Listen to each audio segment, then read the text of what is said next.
How long was Neil Armstrong actually on the moon? When did Europe start speaking English? Did Marco Polo really go to China? CuriosityStream is the streaming service for all things history, plus science, wildlife, and more. What's the real story behind the Mona Lisa? We've got that. What caused the collapse of Rome? We know. Where did we find mankind's earliest ancestor? Come find out. For the holidays, get the gift of curiosity with 25% off gift cards for your curious cohorts. It's holiday shopping season at curiositystream.com/gift. The United States Border Patrol has exciting and rewarding career opportunities with the nation's largest law enforcement organization. Border Patrol agents enjoy great pay, outstanding federal benefits, and up to $20,000 in recruitment incentives for newly appointed agents. If you are looking for a way to serve something greater than yourself, consider the United States Border Patrol. Learn more online at cbp.gov/careers/USBP. That's cbp.gov/careers/USBP. It was the week before Christmas, and all through the house, a creature was stirring. And boy, what a rat.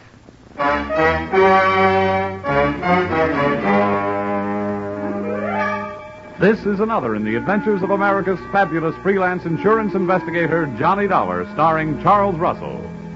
At insurance investigation, Johnny Dollar is only an expert. At making out his expense account, he's an absolute genius.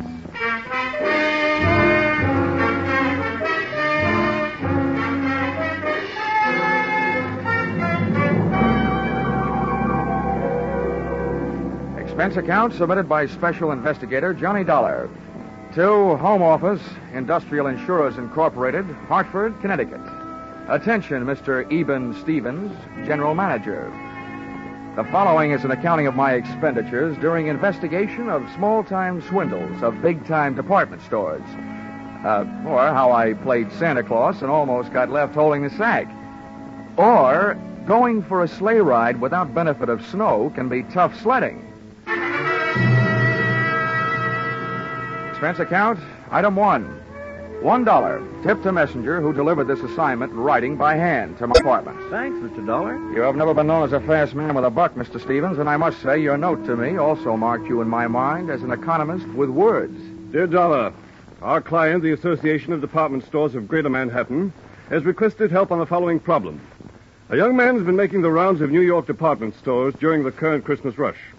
Using his equipment and official-looking sales book, he goes to a business department, makes a quick sale on some large item, writes it up in his furious sales book, takes the customer's cash, and disappears.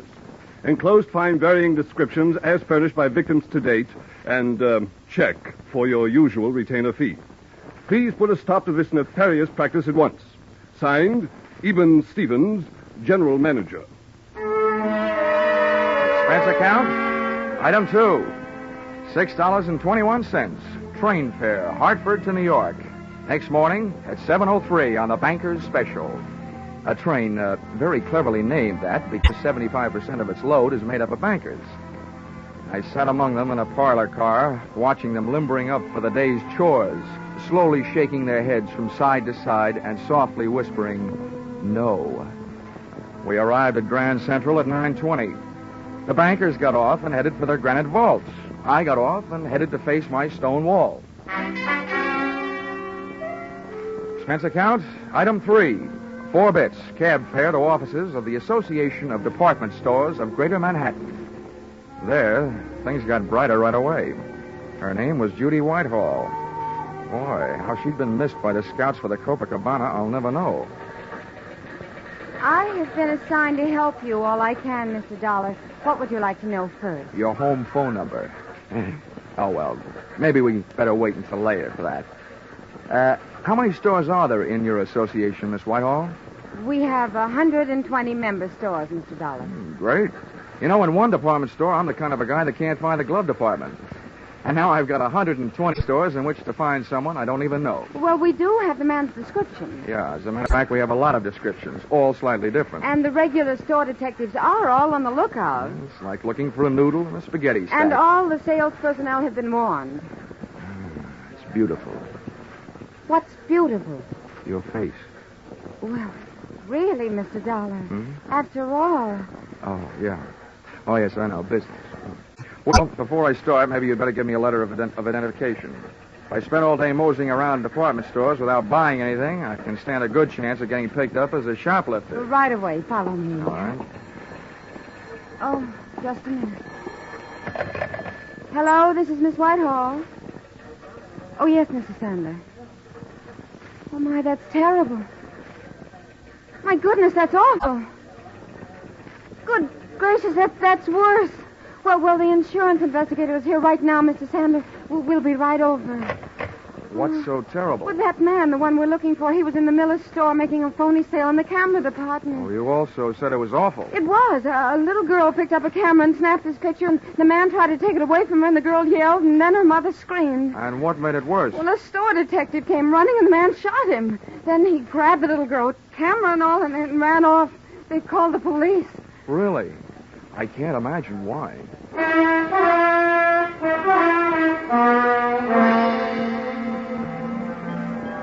The mob scene in the Miller store would have made the Notre Dame backfield holler uncle. Christmas neckties were selling like hotcakes. Only compared to most of the ties, a hotcake would look better on you. The camera department was on the mezzanine, and the store manager, Mr. Santa, was on a rampage. Why doesn't somebody do something? Why can't they find him? I've got men posted on every door. He's in this store somewhere, and... Oh, Miss Whitehall, it's about time. Who's this? Oh, this is Mr. Dollar, Mr. Sandler, from the insurance company. Well, I don't know what you can do, Dollar. I've already got 20 policemen running all over the store. It's absolutely ridiculous, preposterous, and fantastic. That's what it is. Also amazing. Now, tell me, Mr. Santa, about that little girl who picked up the camera and snapped the culprit's picture. Did they find her yet? They certainly did, in the rug department. She'd been shoved in the middle of a pile of 9 by 12 Orientals on sale at $123.50. She was scared, but not hurt. Now, the girl was found without the camera, I suppose. Naturally, but the camera wouldn't do us any good. After all, I'm sure the camera didn't have any film in it. They never do when they're on display. Well, how about the store detective, the one who got shot? In the hospital, Miss Hall. They'll call me here as soon as they find out how badly he's been hurt. Well, look, getting back to that kid, was she able to give you a good description of the guy who grabbed her? She hasn't stopped crying long enough. Well, how about her mother? Neither is she. Well, where are they now? They're in my office. That's why I'm staying right here. Where is your office? On the 8th floor, right next to the credit office. Well, this may be the first time I ever got past the credit office. Come on, Judy.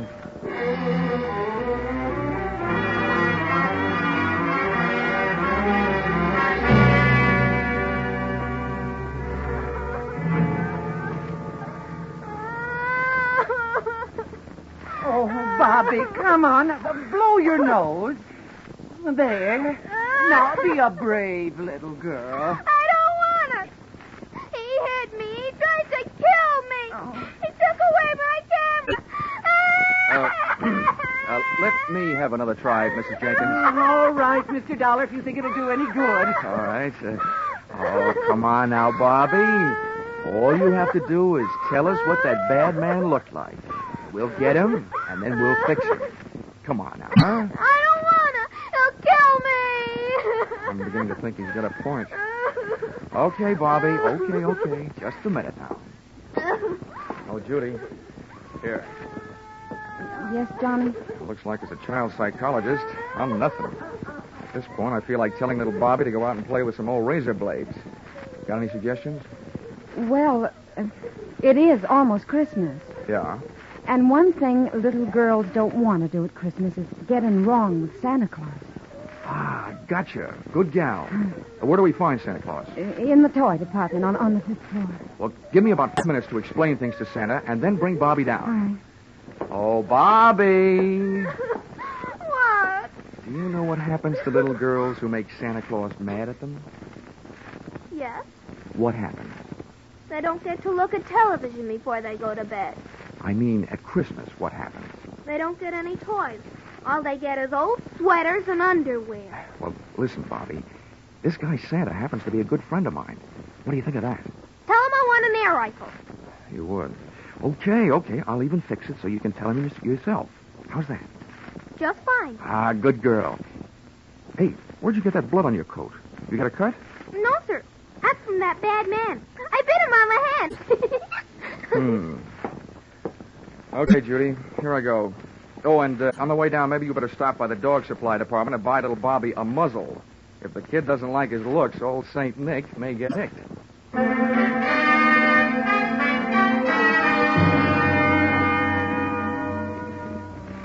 Department stores should have some kind of a congressional medal for salespeople who work in the toy department just before Christmas. I took the elevator down to 5, and when that door slid open... Toy department. Let him out, please. It was like stepping into Dante's Inferno, junior grade. First, I got on a house phone and called Sandler, who was still in the camera department. He'd had word from the hospital. The store detective had died without regaining consciousness. I was no longer trying to catch a cheap swindler. I was now out to swap blood with a dirty murderer. A line of fidgety kids led me to Santa Claus, sitting benignly on his throne. I had a short talk with him, and a short wait for Judy and little Bobby.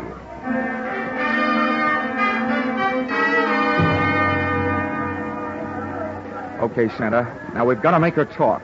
That is, you've got to. All right, Dollar. All right now, kiddies. You'll have to wait for a moment. We have a special little visitor coming to see me. Hello, Johnny. All set? Yeah, all set. Okay, Bobby, my girl. Now just let me give you a hoist up into Santa's lap. He wants to ask you a few questions. I want an air rifle. Now, you be a good little girl and answer all Santa's nice questions, and you'll get it. But not where I'd like to give it to you. Up you go. Yes. Well, there we are, honey. Now, tell me, what do you want for Christmas? I want an air rifle. Well, we'll see what we can do about that. Tell me, have you been a good little girl? Yes, sir. Well, first we'll just have to look up your name in my little black book and make sure. Pretty good. All but one little thing. What'd I do? I didn't do nothing. Well, that's just it. You see, Bobby, I have a note here that today some people asked you what a certain man looked like and you wouldn't tell them. Is that right? I'm afraid. I don't want to tell. They can't make me. Well, Bobby, maybe you and I had better talk this over. If you won't do something for us, now, how do you expect to look after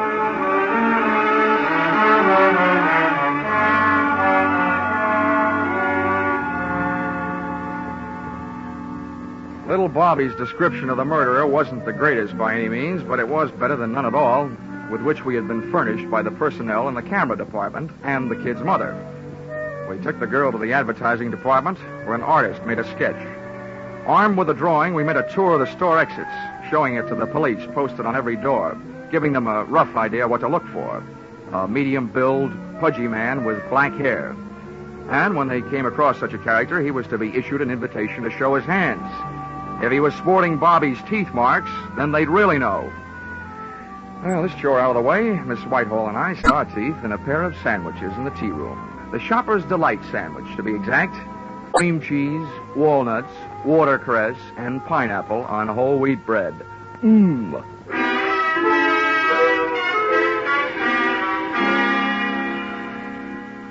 We found the store manager, Sandler, back in his office. He, too, was eating, but he was on a diet of straight fingernails. Oh, terrible, terrible, terrible. That's what it is. Now, don't worry, Mr. Sandler. He'll be caught. As a swindler, he might have gone on for years. But as a murderer, it won't be long, believe me. Oh, what to do?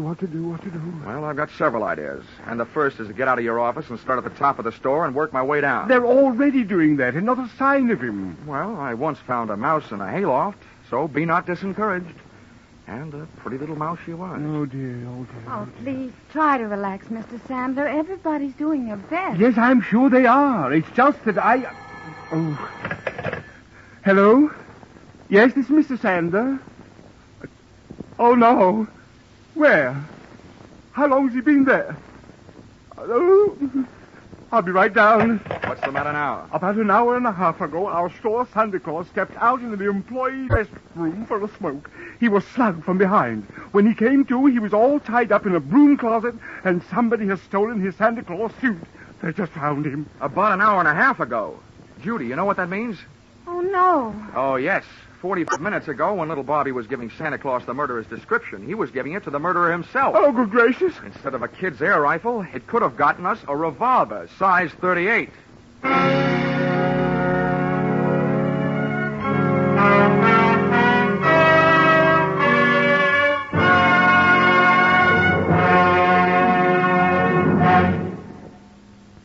In just a moment, we will return to the second act of Johnny Dollar. But first, CBS is going to bring you one of the biggest presents you ever received from show business tomorrow afternoon, Christmas Day. For a full hour on the entire CBS network, you're going to get all the comedy, all the laughs, and one of the greatest Broadway and Hollywood hits of recent years, The Man Who Came to Dinner. And The Man Who Came will be played by none other than Jack Benny, plus Charles Boyer, Gene Kelly, Dorothy McGuire, Gregory Peck, and Rosalind Russell, plus Henry Fonda and John Garfield as narrators. You'll hear them all on CBS's special holiday hour tomorrow afternoon. Jack Benny, playing the man who came to dinner and breaking a leg, had to stay on and on and on. Now with our star, Charles Russell, we return to the second act of yours truly, Johnny Dollar.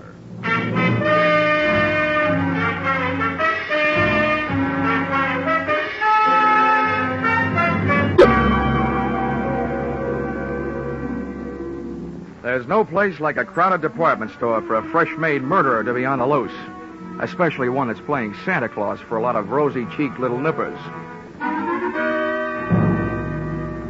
I headed back to the toy department, but when I got there, the cupboard was bare. Our lethal St. Nick had decided to give up his red flannel and white whisker hiding place. We found the empty suit in a storeroom, tossed high on a stack of baby buggies. Oh, Johnny, this is terrible. That man's a murderer. What are you going to do? What am I going to do? Now, listen, Judy. By now, there must be 87 cops sifting through this store looking for that guy. They've got 2 cops on every door. Now, all I'm going to do is help them look. This is one of those everybody's problems. You're right. I guess I'm just getting excited. Well, that you have a right to do. Come on, let's get out of here. I've got an idea. All right, Johnny. Mr. Dollar, thank goodness I found you. Mr. Sandler wants you right away, down on 3.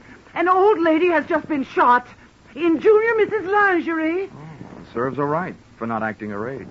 Let's go, Judy.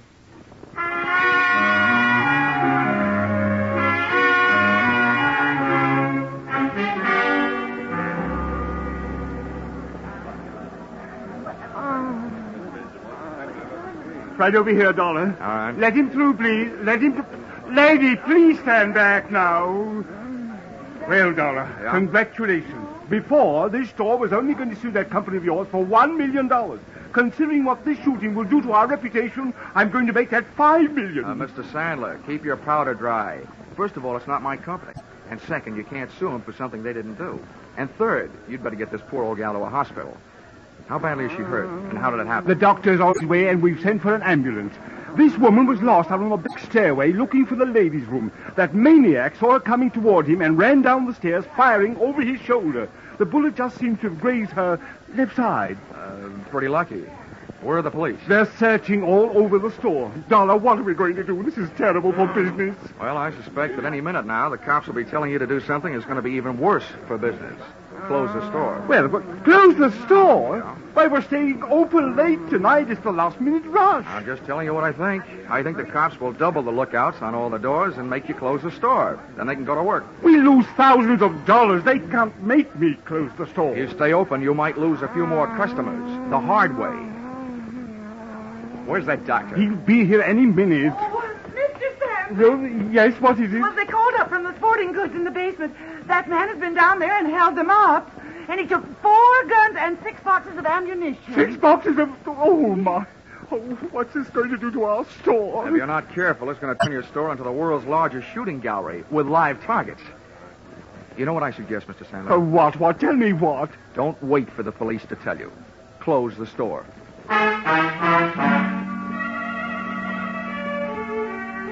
Sandler didn't like it, and neither did the customers, as they filed out of the store past the scrutiny of the police officers, still clutching their unfinished Christmas shopping lists. The process was slow, and while the customers were leaving, the clerks finished up their business, put the white shrouds over their counters, and they too filed out until the early night. The boys in blue, watching the doors, came up with several men answering the general description of our friend with a loose trigger finger, but none of them had little Bobby's teeth marks on his hands. That made it a 50-50 chance that Mr. Killer was still in the building.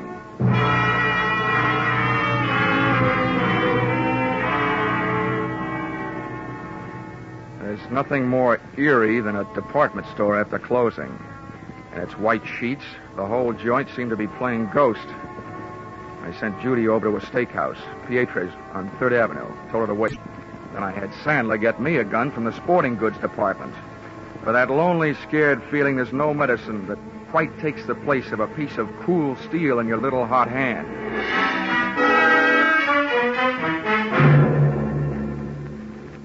The sergeant, in charge of the police detail, posted men outside all exits. The rest he took up to the roof with him. They were going to run the whole store through their burly blue sieve, floor by floor, counter by counter, inch by inch. Sandler stayed with me down the first floor. Just for fun, I thought I would start working my way up. Dollar, don't you think we should get out of here and leave this to the police? Well, I have several goosebumps that agree with you, Mr. Sandler, but I have a very dangerous habit of trying to earn my money. Oh, this is terrible. Now, look, every counter and post in this store is just the kind of hiding place a sniper would pray for. I get paid for this kind of work. You don't. Now, why don't you go out for a nice, safe walk? It's my duty to stay here. I'm sticking with you. Okay. But remember, two of us give him twice as much to shoot at. No, you did. I had to go and open my big mouth. Get down.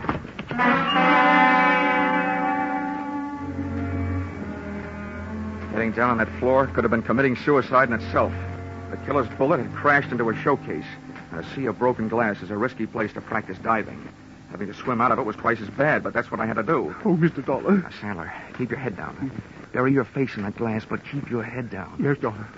Tell me what to do, anything but get me out of here. I have a wife and 3 kids. Well, if you'll do what I tell you to do, your wife will go on having a husband and your kids will still have a father. Yes, just tell me. I don't know exactly where that shot came from, but from the looks of this glass, it must have been from behind us.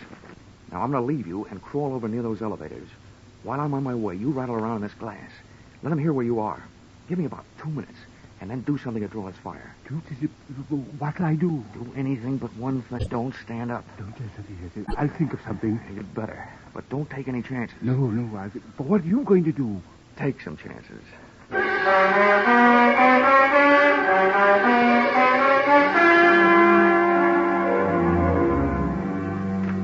Once I was on my way, Sandler went to work with a vengeance. I could hear him thrashing around in that glass like he was trying to corner the Band-Aid market. I made it over to the elevators, scooting flat along the floor till I hit a car with an open door and slithered inside. Behind the protection of the elevator's front wall, I stood up, peered over at the edge of the door, and waited for Sandler to make the move that would draw the murderer's fire. I must say Sandler was dead game, and the way he made it move, he also stood a good chance of playing dead. First, he stopped wiggling around on his bed of glass, and then he just stood straight up. The shot missed, but my eyesight didn't. The killer was shooting from high up, behind a pole. He was standing up on a glass showcase, hoping for a better view. And it didn't take me long to decide to give him a better view of the inside of that glass showcase. I started deliberately shooting his foothold out from under him.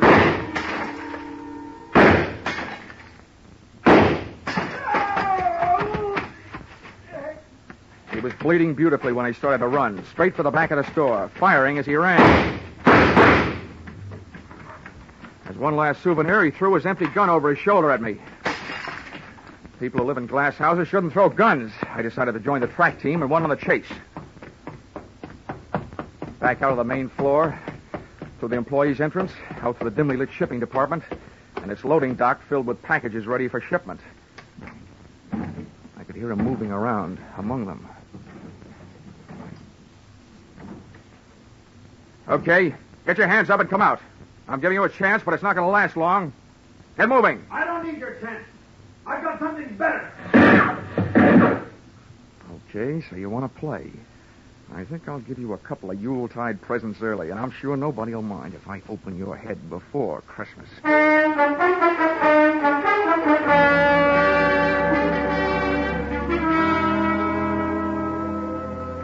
My hot-headed friend was hiding behind a high pile of wooden boxes ready for shipping. I grabbed a heavy, empty dolly, gave it a flying start, and sent it crashing into the bottom box of the pile. It was beautiful. The biggest crash since 29.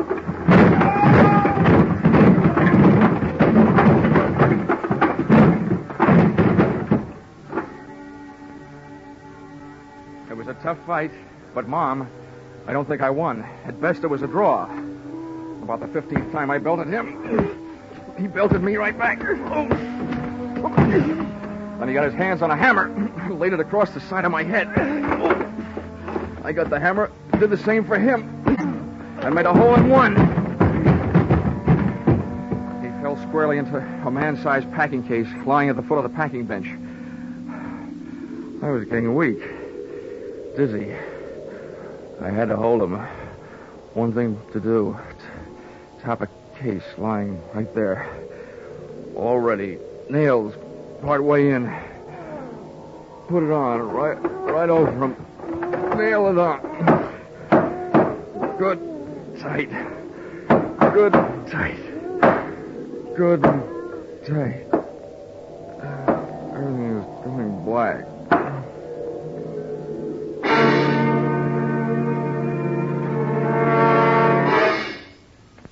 Then everything went white.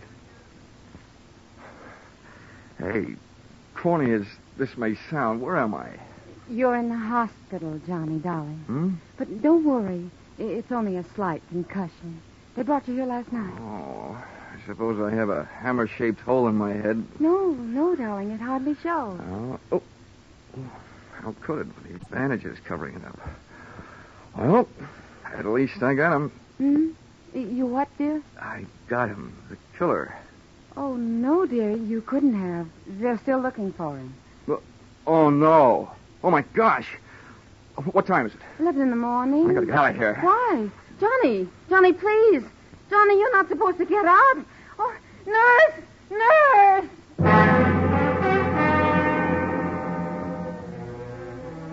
If they let him get away after all my trouble, somebody was going to need a doctor.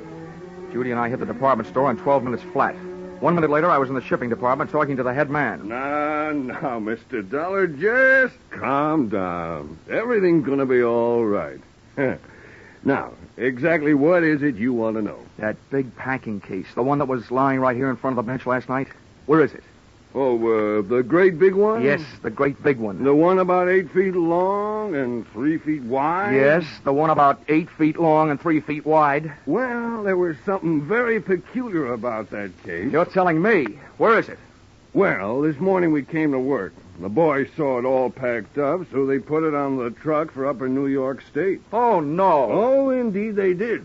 But what was peculiar about it, even though they found it all ready to go, later on they found all the merchandise that was supposed to go in it lying around loose.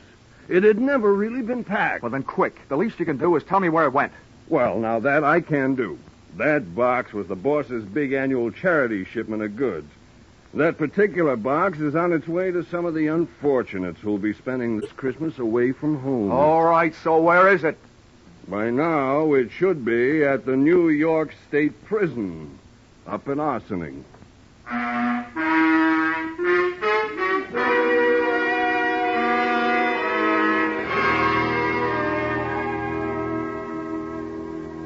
Expense account, item 5, $12.80. Dinner check at Pietro's, where I had asked Miss Judy Whitehall to wait for me the night before, and where I inadvertently stood her up. Although how a gal can stand up after eating $12.80 worth of food, more than I can figure out. Let's see.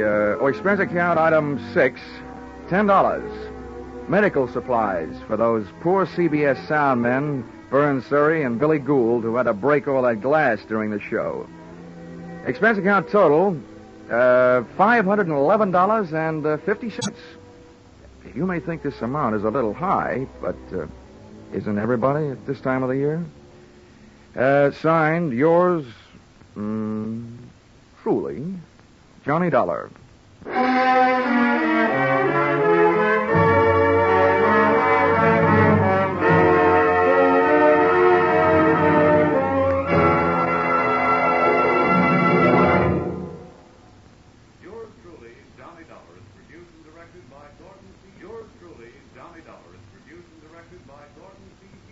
Stars Charles Russell. Script by Paul Dudley and Gil Dowd. Featured in the cast were Jay Novello, Georgia Ellis, Marlene Ames, Parley Bear, Paul Duboff, and Connie Crowder. The special music is written and conducted by Leith Stevens. Your announcer is Bob Stevenson.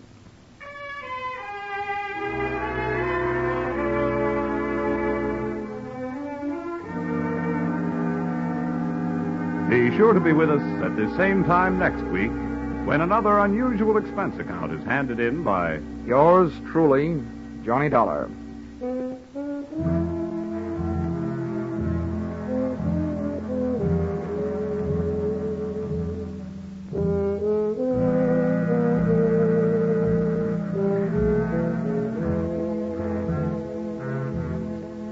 Those two pleasant gentlemen of music, Vaughn Monroe and Gene Autry, will be around with special Christmas music tonight on CBS.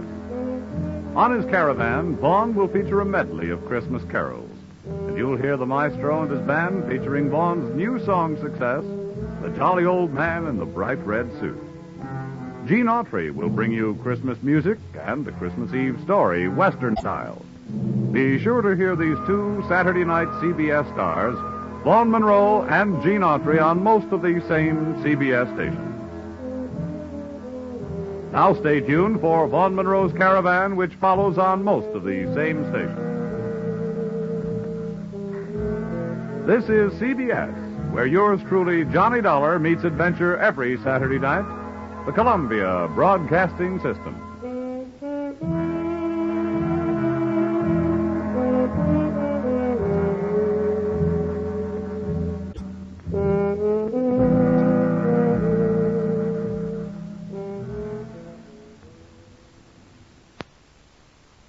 Hey guys, it is Ryan. I'm not sure if you know this about me, but I'm a bit of a fun fanatic when I can. I like to work, but I like fun too. It's a thing. And now the truth is out there. I can tell you about my favorite place to have fun. Chumba Casino. They have hundreds of social casino style games to choose from with new games released each week. You can play for free anytime, anywhere. And each day brings a new chance to collect daily bonuses. So join me in the fun. Sign up now at ChumbaCasino.com. No purchase necessary. VGW Group. Void where prohibited by law. See terms and conditions. 18+. With the Lucky Land Slots, you can get lucky just about anywhere. This is your captain speaking. We've got clear runway and the weather's fine, but we're just going to circle up here a while and get lucky. No, nothing like that. It's just these cash prizes add up quick. So I suggest you sit back, keep your tray table upright, and start getting lucky. Play for free at LuckyLandSlots.com. Are you feeling lucky? No purchase necessary. Void where prohibited by law. 18+ terms and conditions apply. See website for details.